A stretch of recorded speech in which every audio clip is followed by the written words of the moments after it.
My God, ఇదంతా కల అన్నమాట. నిజంగా ఇదే కానీ జరిగితే నా అంత అదృష్టవంతుడు ఎవరు ఉండరు.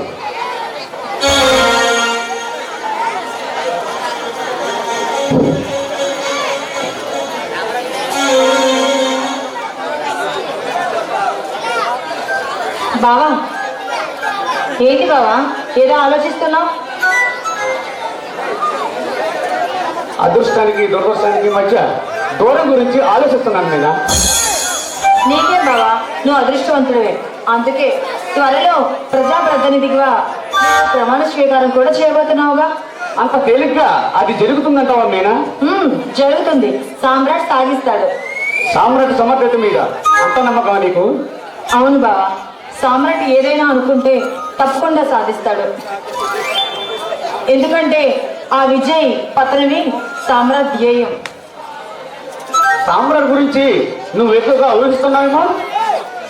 లేదు బావా, సామ్రాట్ ధైర్య సాహసాల మీద నాకు చాలా నమ్మకం ఉంది. అది కాకుండా మీనా, ఏమిటది? ఏమిటి నువ్వు చెప్పాలనుకుంటున్నది? అది బావా, సరే బావా, నీ దగ్గర దాపరికం దానికి నేను సామ్రాట్ని పెళ్లి చేసుకోవాలనుకుంటున్నాను. అంటే నీ ఉద్దేశం? అవును బావా, సామ్రాట్ అంటే నాకు చాలా ఇష్టం. అందుకే అతన్ని పెళ్లి చేసుకోవాలని ఆశపడుతున్నాను. బాగా ఆలోచించే నిర్ణయం తీసుకున్నావా? అవును బావా, అనాలోచితంగా నేను ఏ పని చేయనుగా. తెలుసు మీనా, అందుకే నేనేమి మాట్లాడలేకపోతున్నా. ఏ బావా, ఈ పెళ్ళి నీకు ఇష్టం లేదా? నీ జీవితం నీ ఇష్టం, నా ఇష్టంతో పనేముంది? అలా అనుకు బావా, ఈ లోకంలో నాకంటే నువ్వు తప్ప ఎవరూ లేరు. నీ చేతుల మీదుగా ఈ పెళ్లి జరగాలి బావా. జరుగుతుంది మీనా, తప్పకుండా జరుగుతుంది. నువ్వు సుఖంగా ఉండడమే నాకు కావాలి. థ్యాంక్ యూ బావా, థ్యాంక్ యూ సో మచ్. నాకు చాలా హ్యాపీగా ఉంది. ఓకే మీనా, చాలు.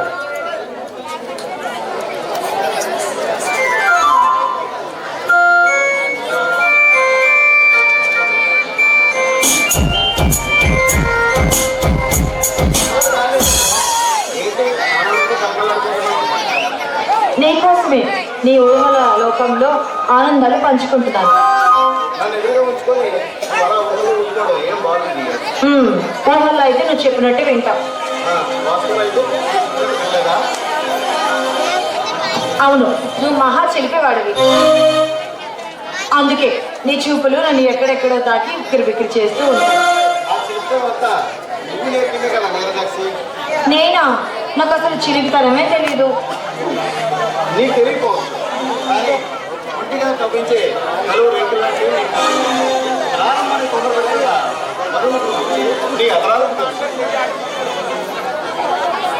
సామ్రాట్, నేను చూసిన కానించి నా పెదాలు వలుపు వాకిళ్ళగా మారాయి. నా కళ్ళు నీకోసమే కలవరిస్తూ ఎదురు చూస్తూ ఉన్నాయి.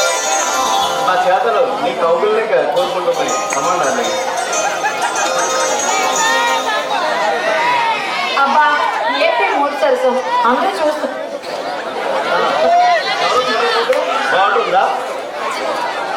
నీవన్నీ చెరుపు మాటలే. నీతో మాట్లాడి వెళ్ళడం నా వల్ల కాదు బాబు. ఏం చేయమంటావు మరి? ఆకాశంలో పిల్లలు గురించి ఆ నిలవక అలవకగా ఎలవంక చూస్తూ నీ ఆటవాళ్ళు అందరూ కలలో పడేలా చేస్తుంది. మరి తెలియని నీ సొగసులు నన్ను పిచ్చివాళ్ళు చేస్తున్నాయి.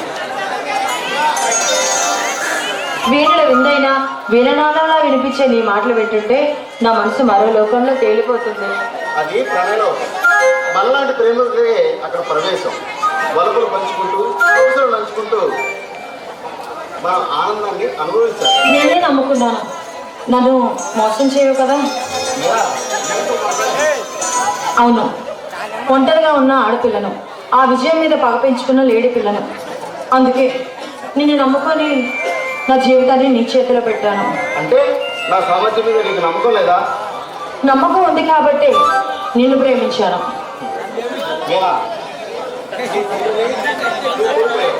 నేను 2 ఏళ్ళు జైలు జీతం అనుభవించాను. ఇది ఆ దేవుడు రాసిన శాసన కాగితం. ఆ విజయగాడు చేసిన పాతకం. అందుకే వాళ్ళని పతనం చేసి నేను సగౌరవంగా అందుకుంటాను కదా. అవును, ఆశతోనే ఇన్నాళ్ళు బ్రతుకుతున్నాను. వాడి ఎన్నికల్లో ఓడిపోవడం ఖాయం. ఆ తర్వాత వాడి పాపాలను బయటపెట్టి వాడిని జైలుకి పంపించడం ఖాయం.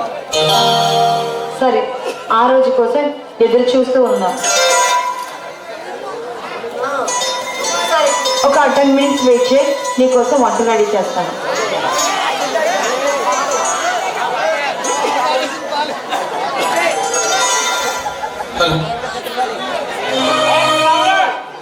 పచ్చకుండా ఇంట్లో చిచ్చు పెట్టాలన్నారా? ఇక్కడికి చేరావు.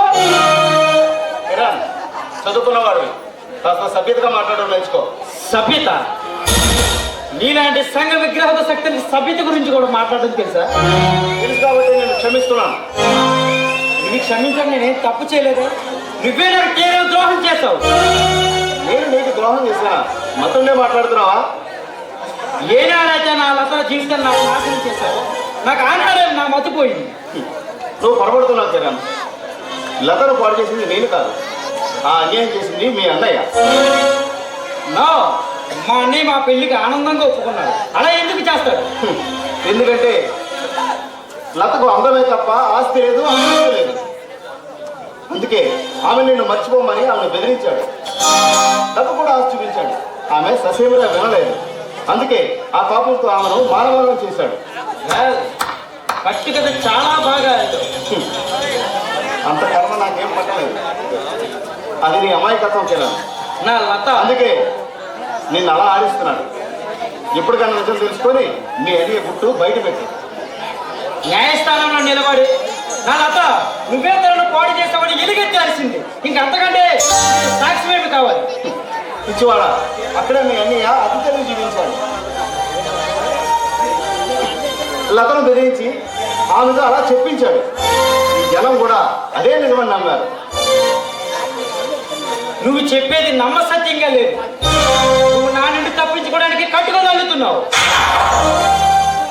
అంత కర్మ నాకేం పట్టలేదు. నిజమేమిటో నువ్వు తెలుసుకోవడానికి ప్రయత్నించు. అప్పుడు కూడా ఆ నేరం నేనే చేశాను నువ్వు అనుకుంటే నువ్వు ఏ శిక్ష విధించినా సరే అనుభవించడానికి నేను సిద్ధంగా ఉన్నాను. నిజం నిప్పు లాంటిది. అది ఏనాటికైనా బయటకు పడక తప్పదు. ఈ కిరణాన్ని ఏంటో చూపిస్తాడు. వస్తాం.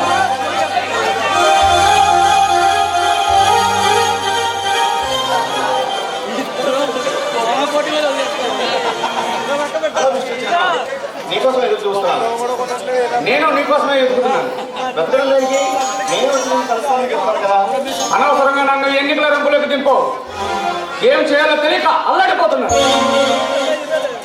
కంగారు పడకు చంద్రం, నీ గెలుపు తథ్యం. నీకే నువ్వు ఒడ్డుని నిలబడి తమాషా చూస్తున్నావు. కథన రంగంలో కాలు పెట్టింది నేను. అంటే నిన్ను నిలబెట్టింది నేను ఒడ్డును చూసి ఒడ్డున నిలబడి తమాషా చూడడానికి అనుకుంటున్నావా? మరేమిటి నువ్వు చేస్తున్న పని? అవతల విజయ్ గారు అంగరంగ వైభవంగా ప్రచారం చేస్తున్నాడు. డబ్బు ఖర్చు పెడుతున్నాడు. ఏం చేసినా ఎంత చేసినా ఆ విజయగాడు గెలవ ఓడిపోతాడు. అది కూడా మామూలుగా కాదు, ఇంకోటి కూడా దక్కనంత దారుణంగా ఓడిపోతాడు. మంత్రాలకు సింటకాయలు రావు సామ్రాట్. మనం ప్రచారం చేయకుండా డబ్బు ఖర్చు పెట్టకుండా ఎలా తెలుస్తాం? మంత్రాలు చింతకాయలు రావని నాకు తెలుసు చంద్రం. కానీ ఓట్లు రాలతాయి. రాలేటట్టు చేస్తాను నేను. 10 రోజుల్లో పోలింగ్ పెట్టుకొని ఏమి సంస్థ కల్పిస్తున్నాను? నా పథకం పండించడానికి 10 రోజులు అవసరం లేదు చంద్రం. కేవలం 3 రోజులు చాలు. 3 రోజుల్లో ఉన్నదిగా మన ప్రచారం ప్రారంభమవుతుంది. అంటే ప్రచారం కోసం ఎవరినైనా సినిమా హీరోని దించుతున్నావా? సినిమా హీరోయిన్ వచ్చి ప్రచారం చేస్తే నమ్మి ఓట్లేసే రోజులు ఎప్పుడో పోయాయి. నీ కోసం, నీ ప్రచారం కోసం సరాసరి ఆ దేవుడిని రంగంలో చూపుతాను. వాట్? నీకేమన్నా మతిపోయిందా? దేవుడు ప్రసారం చేయడం ఏంటి? అదే నా పథకం. అది ముందుగా తెలిస్తే ఆ విజయగాడు జాగ్రత్త పడతాడు. అందుకే వాడికి ఆలోచించుకునే సమయం కూడా ఇవ్వకూడదు. నా పథకం అర్థం చేసుకొని వాడు ఏదో పథకం వేసేలోపు పోలింగ్ పూర్తవుతుంది. నీ పథకం పారాలంటే ముందు ప్రజలు ఆమోదించాలి, నన్ను గెలిపించాలి. అదంతా జరిగే పనేనా? పాపం ప్రజలు గంగిగోవుడు లాంటి వాడు, తెలివైన వాడు, వాళ్ళ అమాయకత్వం మీద ఎన్ని ఆటలైనా ఆడుకోవచ్చు. దున్నపోతు ఏంటంటే దూడను కట్టేయమని ఈ ప్రజల కోసం నువ్వేం భయపడుతున్నావు? అయితే ఇప్పుడు నన్ను ఏం చేయమంటావు? నువ్వేం చేయొద్దు, అంతా నేనే చూసుకుంటాను. కాకపోతే ఎలక్షన్ 3 రోజులు ఉందనగా విలేకరుల సమావేశం నిర్వహించి నేను చెప్పమన్నట్టుగా వాళ్ళకి చెప్పు. నేను చెప్పేది వాళ్ళు నమ్ముతారంటావా? వాళ్ళ నమ్మకంతో మనకు పని లేదు, ఈ ప్రజలు నమ్మాలి అంతే. ఆ విజయ్ గడ పునాదులు కలిగిపోతాయి. That's all.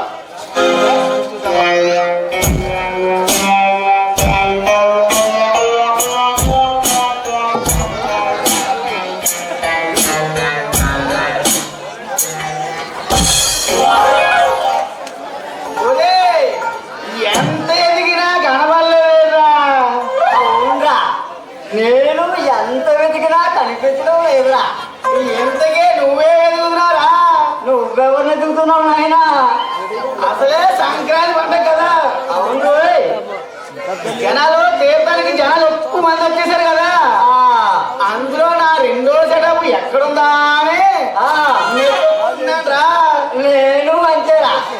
నా 3వ ముద్దులు కదా ఎక్కడ ఉందని ఎత్తుకున్నారా. ఏటోరా నీ 3వ ముద్దులు కదా ఎత్తుకున్నావా? అవునా, నీకు ఇది తెలుసా?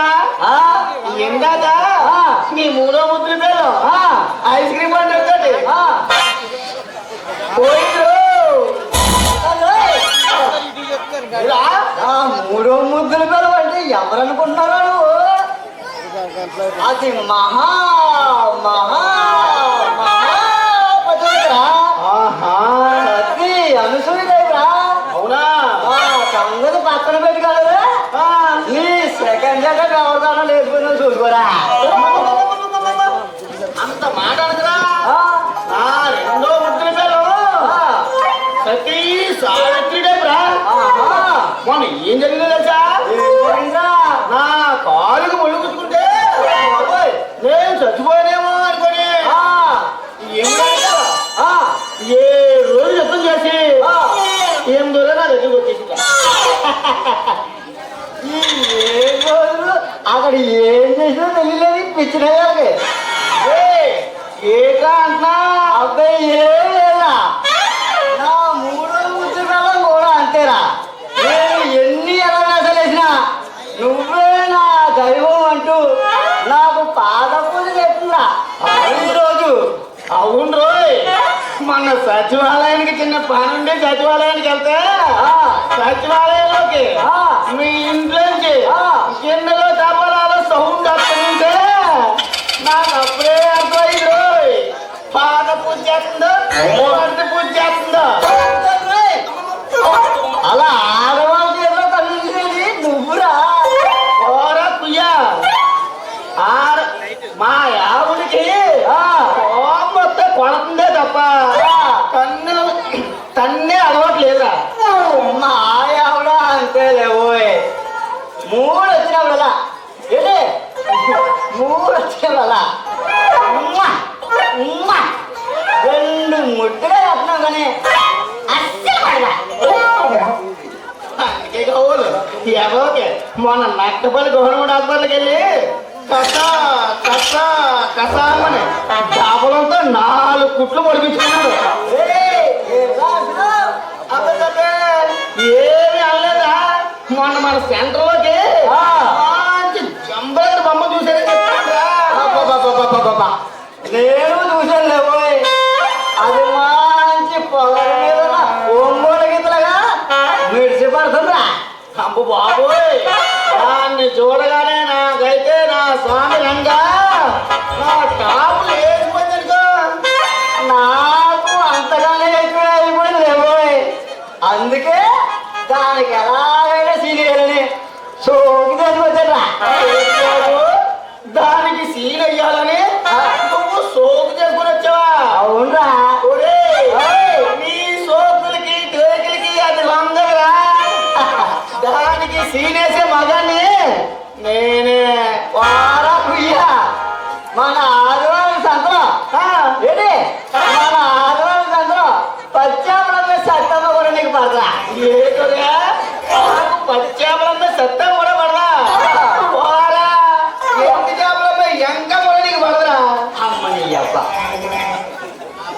నా సంగతి నీకు తెలియదు. నేను తలుచుకుంటే సీదేకైనా లైన్ అయ్యగలరా? నువ్వు సీదేకే, నేను సైకి చేస్తే ఒక అనసూయ, ఒక నగ్మ, ఒక అనుష్క,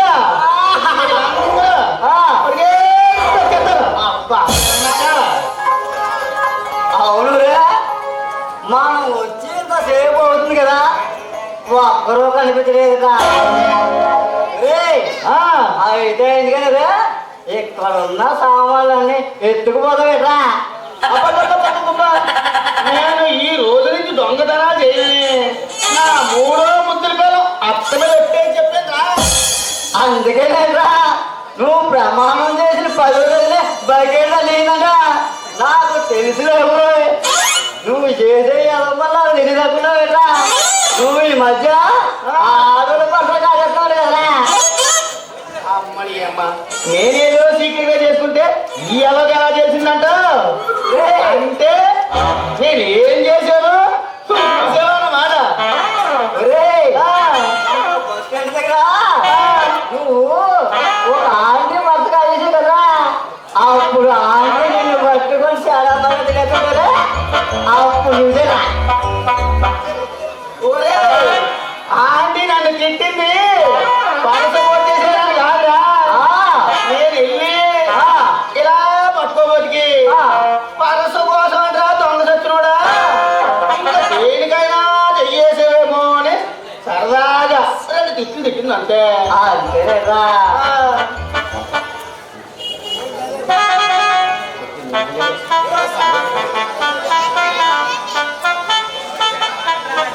ఇదేదో బాగానే ఉంది రోయ్. అయితే నేను కూడా ఈ బాలే ఆడవాళ్ళ పట్లే కాదేం చేస్తాను. ఎందుకంటే సుఖానికి సుఖం వస్తుంది, డబ్బుకి డబ్బు వస్తుందిరా. వస్తుంది ఈ మధ్యన మన జంటలోనే అటు ఇటుగా ఆడవాళ్ళు ఎక్కువైపోయారు. అది కాదనుకో ఏమైనా చెయ్యొచ్చామనుకో నోరు తీరిపో. నాకు తెలుసులేవు, ఎక్కడ చెయ్యి వేయాలో అక్కడే వేస్తాను రా. ఈ ఫీల్డ్లో నాకు 10 సంవత్సరాల ఎక్స్పీరియన్స్ ఉందిరా.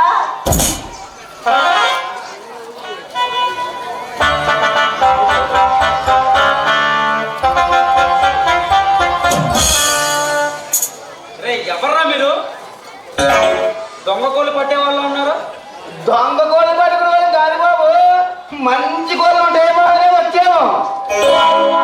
ఈడవలండి బాబు, అక్కడికి వెళ్తే అక్కడ తగిలేడు, ఎక్కడికి వస్తే ఎక్కడ రోగుపోలేడు. ఏంట్రా అంటున్నావు? ఏమీ అనలేదు బాబు. సంక్రాంతి కాదు బాబుయ్య, పన్ను కూడా పెడితే ఏమని తింటాం బాబు. కోళ్ళు కీళ్ళు సంగతి ఏమో కానీ ముందు 2 కాళ్ళు చేతులు ఇచ్చేస్తాను బయటికి వెళ్ళకపోతే. అంతేనంటావా?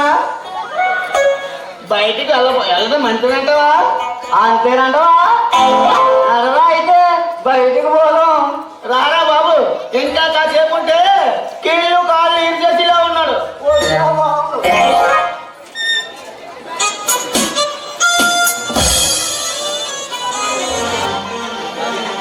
తమ్ముడు, మందు మానేయమని నీకు అనేక సార్లు చెప్పాను. పద్ధతిలో మార్పు రావటం లేదు. నేను కూడా మానేద్దామని అనుకుంటున్నాను అన్నయ్య, కానీ నా మనసుని చంపుకోలేకపోతున్నాను.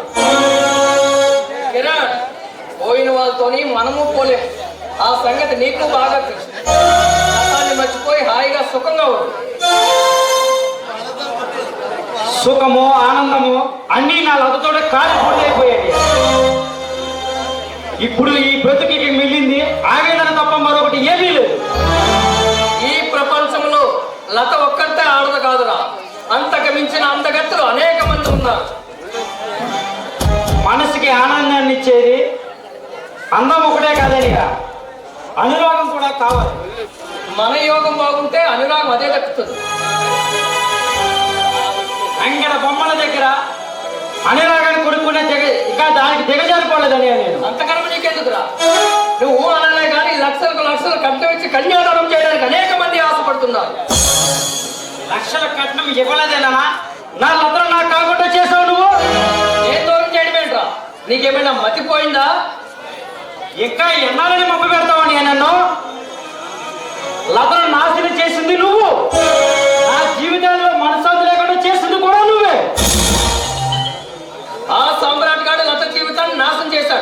అది నేను కళ్ళారా చూశాను. ఇప్పుడు ఆ నింద నా మీద వేస్తున్నావా? ఇది నింద కాదు, నిప్పు లాంటి నిజం. ఓహో, ఆ నిజం ఎన్నాళ్ళకు తెలిసిందన్నమాట.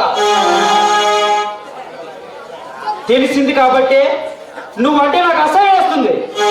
ఆ, ఒకప్పుడు నేనంటే నీకు అభిమానం ఏడ్చింది కనుక. ఛీ, నువ్వు నా అన్యాయం చెప్పుకోవడానికి నాకు సిగ్గురాదు. రే కిరణ్, నేను ఏం చేసినా నీ మంచి కోసమే చేశాను. లతన పల్లెడితే ఏమొస్తుందిరా గట్టి. అందుకే ఆమెను నీ జీవితం నుంచి దూరం చేశాను. వద్దు, ఇంకేం చెప్పొద్దు. ఎన్నాళ్ళు నువ్వు దుర్మార్గమేనని అనుకున్నాను, కానీ మానవ రూపంలో ఉన్న దానుడు అని ఈ రోజే తెలుసుకున్నాను. రక్త సంబంధం సంఖ్యలు వేస్తున్నాయి. లేదంటే నీ ఎంత చూసేవాడిని. ఏనుకో, ఈ ఆస్తి అంతస్తు నువ్వే ఏనుకో. వెళ్ళరా, వెళ్ళు. బయటికి వెళ్ళి బతకడం కష్టం అనుకుంటున్నావు, కానీ ఏనాటికైనా నన్ను ఎత్తుక్కుంటూ రావాల్సిందే. రామారావు, ఈరోజు పేపర్ చూసావా? చూడలేదు. ఏమిటి విశేషం? ఏమీ లేదు. ప్రసాదం గురించి గొప్పగా రాశారా? ఆ చంద్రంగాడు ఇంటర్వ్యూ చేశారట. ఓడిపోతాడన్న భయంతో వాడు ప్రసారం కూడా చేయట్లేదు. వాడి ముఖానికి పేపర్ స్టేట్మెంట్ అది మామూలు స్టేట్మెంట్ కాదు విజయ్. అగ్ని పిడికి లాంటి స్టేట్మెంట్ ఇచ్చాడు వాడు. ఏమిటి అంత గొప్పగా ఏం చెప్పాడు వాడు? వాడు దేవుడి ప్రతినిధిగా ఎన్నికల్లో పోటీ చేయబోతున్నాడు, కానీ వాడికి పదవులంటే ఆశ లేదు. కానీ ఒకరోజు భగవంతుడు వాడి కళలో కనిపించి నువ్వే ప్రజా ప్రతినిధిగా నిలబడాలని దేవుడు వాడిని కోరాడంట. అందుకనే వాడు ఎన్నికల్లో పోటీ చేస్తున్నాడు. ఈ కాకమ్మ కథలు నమ్మడానికి ప్రజలేమి ఎర్రివాళ్ళు కాదు. ఈ ప్రజల గొర్రెలంటే వాడు విజయ్. అప్పుడే వాడి గురించి ప్రతి వాడు మాట్లాడుకుంటున్నాడు. అవును విజయ్, వాడి గురించి ప్రజలందరూ గొప్ప గొప్పగా చెప్పుకుంటున్నారు. మనం గెలుస్తామని సంబరపడుతున్నలో ఇలా జరిగిందేమిటి? దీన్ని ఎలాగైనా సరే మనం అడ్డుకోవాలి. ఇంకేమనుకుంటాం? సరిగ్గా 3 రోజుల్లో ఎన్నికలు జరుగుతాయి. ఏ మంత్రి ప్రజలు మనం తిప్పుకోగలం. మరో వార్త ఏమిటో తెలుసా విజయ్? రేపు రాత్రికి ఈ ప్రజలందరూ ముందు భగవంతుడు చంద్రంతో మాట్లాడబోతున్నాడంట. అది కూడా పబ్లిక్ గా. అయితే అందులో ఏదో కుట్ర ఉంది. అది మనం తెలుసుకుంటే వాడి మోసాన్ని బయటపెట్టి ఈ ప్రజలను అవలేలగా మన వైపు తిప్పుకోవచ్చు. కానీ అదంతా తేలిక బయటపడే మోసం కాదు విజయ్, వాడిని చిత్రపద చేసైనా సరే వాడి రహస్యాలు తెలుసుకుంటాం. అది కూడా నీ కోసం. కమాండర్ రమేష్,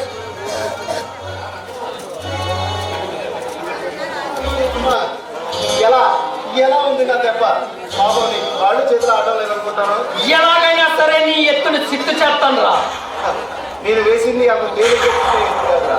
ఈ ప్రజల్ని మత్తులో వచ్చే మహత్తరమైన ఎత్తు. ఈ విజయ్ తెలివితేటల గురించి తక్కువగా అంచనా వేస్తున్నావు సామ్రాట్. ఇప్పటికైనా మించిపోయింది లేదు. నాతో చేతులు కలుపు. నీకు ఎన్ని లక్షలు కావాల్సిన ఇస్తాను. పిచ్చివాడా, నాకు కావాల్సింది లక్షలు కాదురా. నీ పైన నేను కక్ష తీర్చుకోవాలి. నిన్ను అతి భయంకరంగా శిక్షించాలి. అదే నా లక్ష్యం. నన్ను శిక్షించాలని కక్ష కట్టిన ఎందరో మేధావులు మట్టి కొట్టుకుపోయారా? నువ్వెంత సముద్రంలో కాకిరెట్ట లాంటి వాడివి. తెలుసురా, నువ్వెంత కిరాతకుడు నాకు బాగా తెలుసు. అందుకే నీ చుట్టూ అన్ని ఉచ్చులకి అంతగా బిగిస్తున్నాను. పోలింగ్ పూర్తయిన క్షణం నువ్వు డిపాజిట్ కూడా లేకుండా ఓడిపోతావు. అప్పుడే నీ స్మగ్లింగ్ సంబంధించిన కార్యక్రమాలన్నీ ఈ ప్రభుత్వానికి అందజేయబడతాయి. అప్పుడు నీకు పడేది అతి భయంకరమైన ఉరి శిక్ష. నా స్మగ్లింగ్ గురించి నువ్వు తెలుసుకోవాలంటే మరో జన్మెత్తాలి. ఈ జన్మంతా కష్టపడినా నన్ను నేరస్తుడిగా నిరూపించలేవు. నీ గుట్టు గట్టి చేయడానికి ఢిల్లీ నుంచి వచ్చిన ఆఫీసర్లు అదే పని మీద ఉన్నారా? నీ పాపం పండడానికి నెలలు వారాలు అవసరం లేదు. కేవలం 3 రోజులు చాలు. నేను ముళ్ళోకాలను తలకిందలుగా చేయడానికి ఆ 3 రోజుల వ్యవధి చాలు. నీ చరిత్ర ముగిసిపోయింది విజయ్. ఇక నువ్వేమీ చేయలేవు. ఎన్ని ప్రాణాలు తీసైనా సరే నేను పదవిని అందుకుంటాను. అప్పుడు ఈ ప్రభుత్వం నన్నేమీ చేయలేదు. అధికారాన్ని కోట్లు ఖర్చు పెట్టి మంత్రి పదవిని కొంటాను. అధికారాన్ని అడ్డుపట్టుకొని నీలాంటి ఉగ్రవాదుల్ని ఉరి తీస్తాను. నీ సాగు కేకల నేపథ్యంలో నేను ప్రజా ప్రతినిధిగా పదవిని అందుకుంటాను. ఈ ఎన్నికల్లో నీ అక్రమాలు సాగవు విజయ్. ఎందుకంటే రేపు రాత్రికి ఈ ప్రజలందరూ చూస్తుండగా చంద్రంతో దేవుడు మాట్లాడతాడు. అప్పుడు నిన్ను ఈ ప్రజల తరిమి కొడతారు. చూస్తాను. సామ్రాట్, ఎన్నాళ్ళు నిన్నొక వానుపాముగా భావించి వదిలేస్తాను. కానీ నువ్వు కోడి తాసులాగా ముసలు కొడుతుంటే చూస్తూ ఊరుకోను. నీ కోరలు పీకి నిర్విణ్ణి చేసి నా విశ్వరూపాన్ని చూపిస్తాను. మన పథకాలన్నీ ప్లాన్ చేస్తున్నారు రా. అవును బాస్, అని వదిలేసి ఏంటంటే ప్రమాదం. ఆ రక్తం చిందించకపోతే ఆ ప్రాణం చిజావు బాస్. ఒక ఊరు పేరు లేని అమ్మాయికి వచ్చి మన కార్యక్రమాలు కట్టి తగులుతుంటే మనకు మన పార్టీ దగ్గర పలుకుబడి తగ్గుతుందిరా. క్రమంగా మన మీద నమ్మకం సన్నగిలుతుందిరా. వాడి మూలంగా ₹1,00,000 నష్టం వచ్చే బాస్. ఆడి కథ కంచికి పంపించకపోతే ₹1,00,000 పోయి ₹1,00,00,000 చేస్తుంది బాస్. ఆరు తీర్థకు ఉండాలి మిమ్మల్ని మట్టి కనిపించాడంటే వాడి సామాన్యుడు కాదురా. వాడు సామాన్యుడు కాదురా. వాడు సామాన్యుడు కాదురా.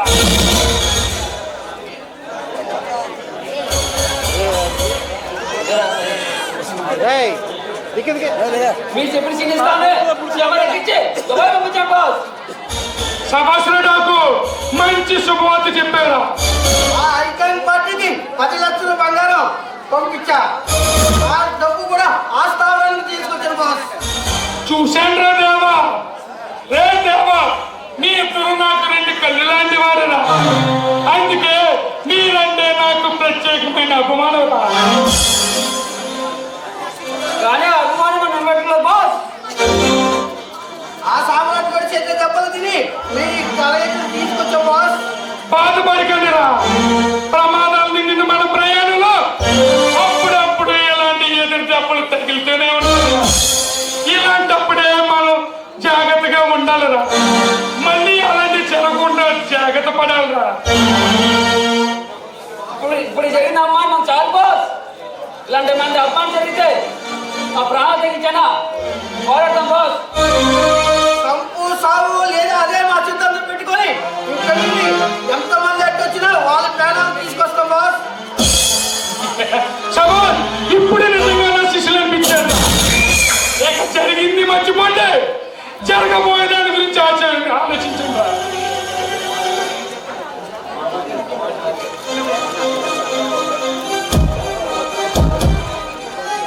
దాదా, అక్కడ నేను మనశ్శాంతి లేకుండా అనుక్షణం కుమిలిపోతుంటే ఇక్కడ నువ్వు కులాసాగా కాలం గడుపుతున్నావా? ఏమైంది విజయ్? ఏమైనా అనర్థం జరిగిందా?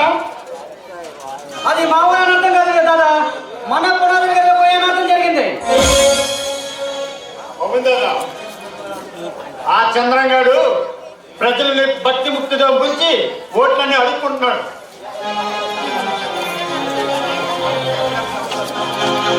మనం చేతగాని చెమటల్లా చూస్తూ కూర్చుంటే వాడు శాసనసభకు మనం సెంట్రల్ జైలుకు వెళ్ళక తప్పదు. గుండెలు తీసిన మొరగాలు మన ఎంతమంది ఉండి వాడిని గెలవనిస్తామా? అది ఎంత తేలిక కాదనుకుంటా. వాడు చేసిన ఎత్తుకు అందరం చిత్తి కావాల్సిందే. అప్పుడు దాదా వాడు చిట్ట దగ్గర ఉండి చిచ్చురు పిడికి లాంటి పథకం వేశాడు. అదంతా చంద్రం గారి తెలివి కాదు. ఆ నక్క చిత్తుల సామ్రాట్ గారి పనిని పద్మవ్యూహం. దీనిని ఛేదించలేకపోతే మన బతుకు రాజమండ్రి సెంట్రల్ జైలు రాళ్ళు కొట్టుకోవడానికి అంకితమైపోతుంది. ఏంటి విజయ్ మీరంతగా వింతగా మాట్లాడుకుంటున్నారు? ఇంతమంది మేధావులకు అడగలేని పథకం ఆ సామ్రాట్ గారికి ఎలా వేయగలిగాడు?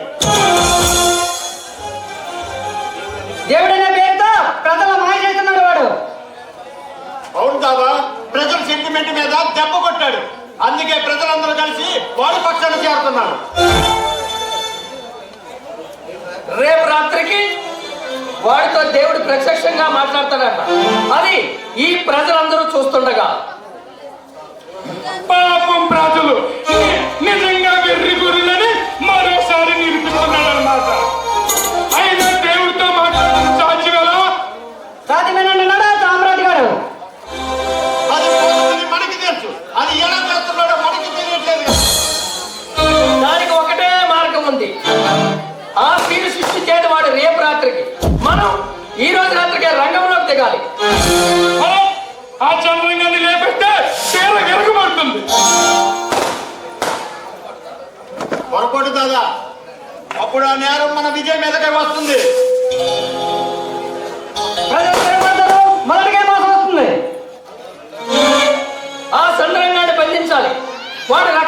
వాడి రక్తం సిందించైనా సరే ఆ రహస్యం మనం తెలుసుకోవాలి. దేవుడి మాటల్లో ఉన్న మర్మం ఏమిటో మనం తెలుసుకోవాలి.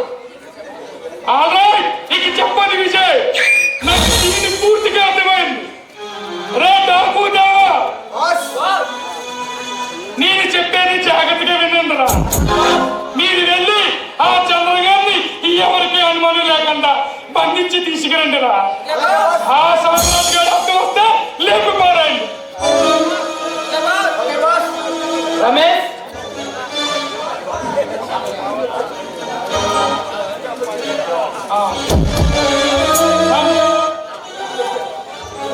మా మిత్రులు వచ్చారు, కాసేపు ఏం చేద్దాం.